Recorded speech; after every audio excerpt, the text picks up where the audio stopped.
Começa agora o seu programa Evidências.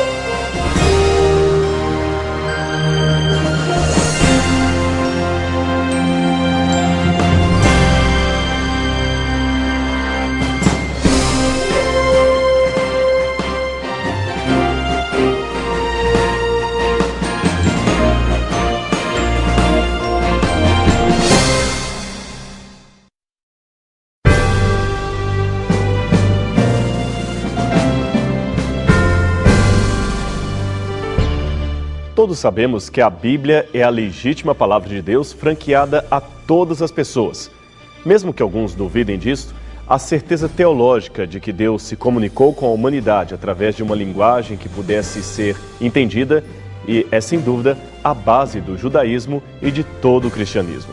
Se ela ruir, todo o sistema milenar fundamentado nesses dois segmentos cairá por terra. Portanto, existe algo muito sério acerca deste documento comumente chamado de a Bíblia Sagrada, ou as Sagradas Escrituras.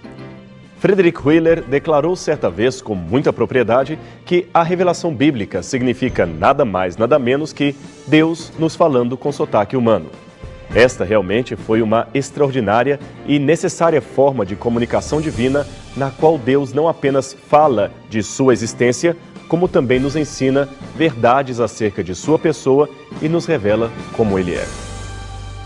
Embora o conhecimento bíblico seja aberto a todas as raças, culturas, credos e níveis sociais, existe uma parte do seu estudo que demanda um empenho mais técnico e científico. E este talvez não esteja tão acessível a leigos. É que a história da produção literária de um texto reflete determinada época e cultura longínquas, que pode muitas vezes ser misteriosa. Por isso, criou-se a ciência bíblica, mais comumente chamada por hermenêutica, ou, em alguns casos, exegese. Tal disciplina é dividida em muitas ciências auxiliares e especialidades que podem beneficiar o leitor comum em seu estudo das Sagradas Escrituras. É claro, no entanto, que, em vista dos limites da precariedade de qualquer ciência humana, esta também não está isenta de possíveis erros. Logo, ela não deve ser um fim em si mesma, nem arvorar qualquer superioridade ao próprio texto da Bíblia. E por falar em texto bíblico, existe uma disciplina muito importante chamada crítica textual. Ela procura restaurar o texto original de um documento antigo que foi alterado no processo de cópia ou recópia ao longo de sua história. Como você deve saber, antes da invenção da imprensa, os livros eram escritos e reproduzidos à mão, e isto ocasionava erros e descontinuidades das cópias em relação ao original. Imagine que um escriba estivesse escrevendo uma epístola ou copiando uma epístola e, no momento de cochilo, escrevesse Bernardo, enquanto o texto original trouxesse a palavra mercado. Isto poderia trazer um erro sistêmico, pois outro escriba que usasse a sua cópia do texto, poderia reproduzir a falha, passando-a para um outro documento seguinte e assim por diante. Alguns ainda poderiam confundir Bernardo, que já era um erro, com Abelardo, e aí a coisa ficaria ainda mais complicada. Teríamos dois enganos ao invés de apenas um. Isto, porém, não seria, de modo algum, problema caso tivéssemos o autógrafo em mãos, isto é, o texto original que saiu das mãos do autor. Se assim fosse, era só compará-lo com as demais cópias e ver qual estaria certa ou qual estaria errada. Mas é aqui que inicia o problema hermenêutico das Sagradas Escrituras. É que nós não possuímos nenhum autógrafo, nenhum original dos livros da Bíblia. Temos apenas cópias mais ou menos exatas. E praticamente todas elas têm divergências entre si.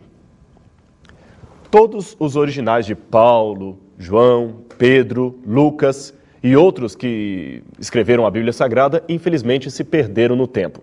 E, para piorar, as cópias preservadas são tardias. Elas datam de pelo menos 3 ou 4 séculos depois de Cristo. Bom, é claro que havia alguns fragmentos mais antigos que contêm, por exemplo, apenas uns poucos versículos. É o caso do papiro 52, que está arquivado na biblioteca de John Rylands, na Inglaterra. Ele mede apenas 9 centímetros de diâmetro e é datado do ano 130 depois de Cristo. O seu anverso contém o texto de João, capítulo 18, versos 31 a 33, e no reverso, João 18, 37 e 38. Com tantas dificuldades, a pergunta que se faz é a seguinte: quem garante que os autógrafos não foram drasticamente modificados ao longo do tempo? Esta indagação torna-se ainda mais séria se lembrarmos que os livros do Antigo Testamento são mais velhos que o do Novo. Logo, o hiato entre eles e a coleção disponível é bem maior. A cópia hebraica do Gênesis, por exemplo, produzida por copistas judeus da Idade Média, chamados de massoretas, distava mais de 2000 anos do seu original. Que houve mudanças nesse meio tempo está claro pelo fato de que praticamente não existem duas cópias exatamente iguais dos manuscritos bíblicos. Tanto é que as diferenças já foram catalogadas nas edições críticas e receberam o nome técnico de variantes textuais. Um exemplo simples pode ser visto na passagem de Apocalipse 22:14. Alguns textos trazem "Bem-aventurados os que guardam seus mandamentos", enquanto outros transcrevem "Bem-aventurados os que lavam suas vestes". Grosso modo, é possível dizer que esta variante surgiu da semelhança entre duas palavras gregas. O idioma original do Apocalipse. Tratam-se dos termos entolas, que quer dizer mandamentos, e stolas, que quer dizer vestes. Note que ambas as palavras são muito parecidas em grego, mesmo em sua forma acusativa plural. Aqui fica nítido que houve um descuido do copista, embora seja difícil, neste caso, saber com exatidão qual era o texto original. A questão, portanto, é quanto ao grau de modificação sofrida nos textos. Foi ela periférica ou afetou o conteúdo de modo substancial? Estaria, é o que poderíamos perguntar, estaria a mensagem bíblica prejudicada por estas variantes? Na verdade, são poucos os textos com elevado grau de incerteza, como o caso de Apocalipse 22:14 que citamos. A grande maioria das variantes já foi cientificamente analisada, de modo que a Bíblia hoje pode ser considerada o livro mais bem pesquisado em termos de crítica textual. Ela ganha disparado de todos os outros clássicos antigos da humanidade. Para se ter uma noção do que isso significa, basta dizer que só do Novo Testamento existem mais de 5.300 cópias antigas, fora umas 8.000 da Vulgata Latina e cerca de 9.300 de outras versões primitivas, como o copta e o siríaco.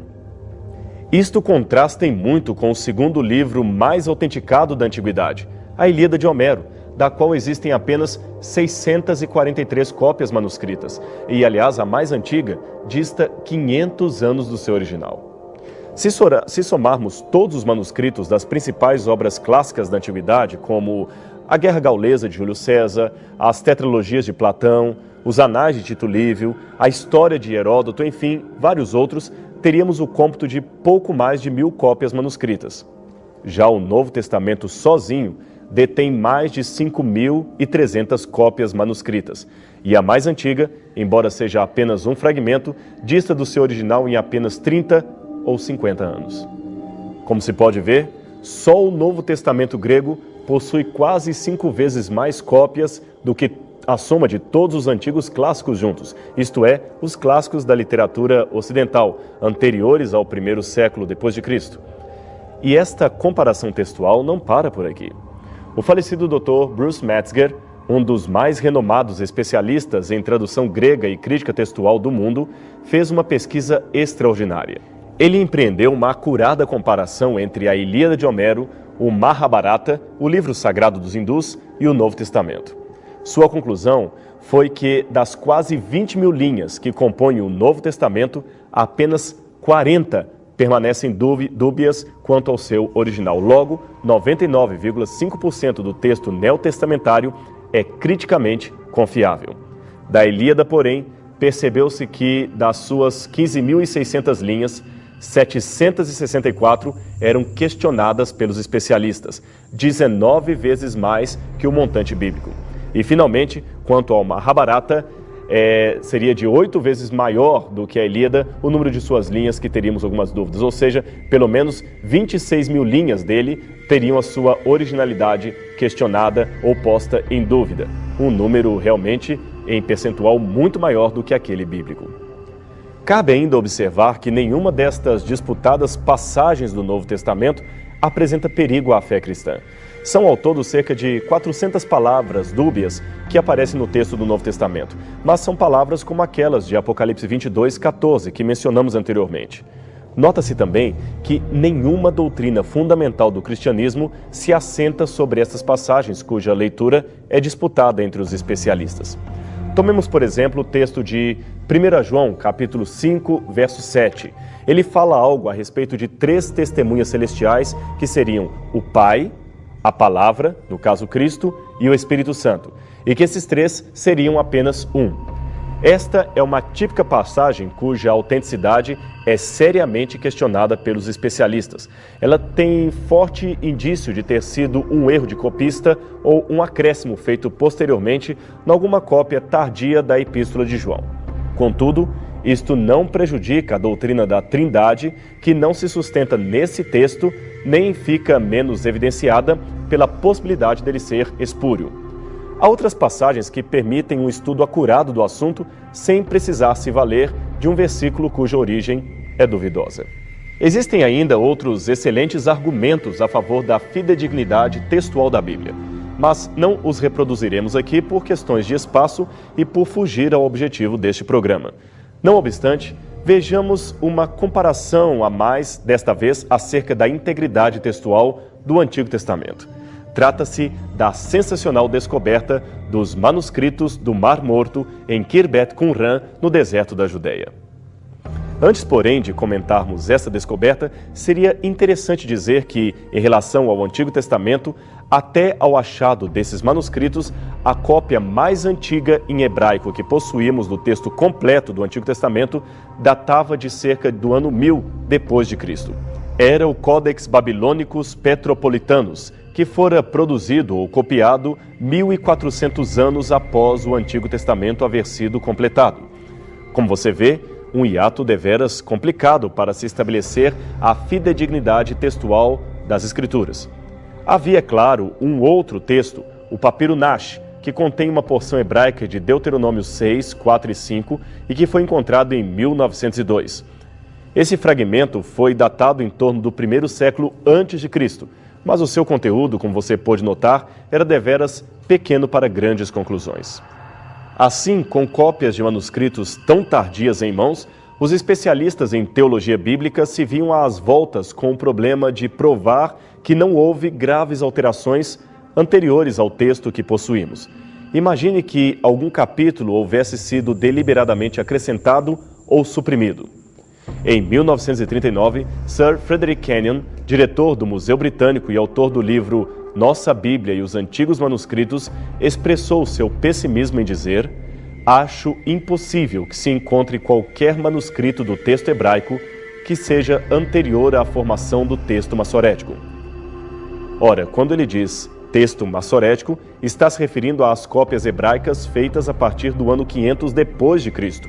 Logo, na sua opinião, seria impossível encontrar uma cópia do texto hebraico que antecipasse o 6º século. Isto ele dizia por supor que os manuscritos antigos jamais sobreviveriam tanto tempo. A impossibilidade de Kenyon tornou-se miraculosamente possível num achado bastante providencial, que foi a descoberta dos manuscritos do Mar Morto, e Kenyon viveu o bastante para testemunhá-lo. Tudo aconteceu nesta região desértica por volta de 1947 e teve como destaque este platô conhecido como Khirbet Qumran, que fica próximo ao Mar Morto, ao sul da antiga Judéia. A região, como você pode ver, é bastante inóspita e ficou por séculos abandonada a partir do ano 70 depois de Cristo. Mas quem habitou nesta região e guardou os manuscritos que ali foram encontrados? Esta é uma pergunta bastante importante para o debate atual. O que sabemos é que estas milenares montanhas em redor cercavam uma antiga comunidade, que na visão de alguns era formada por judeus essênios, que viviam no deserto isolados das grandes cidades. Porém, na opinião de outros, os restos das escrituras aqui encontradas e das construções revelam a presença de um grupo de escribas judeus a serviço do templo ou ainda o esconderijo natural de uma biblioteca judaica retirada de Jerusalém antes do ataque dos romanos no ano 70. Seja como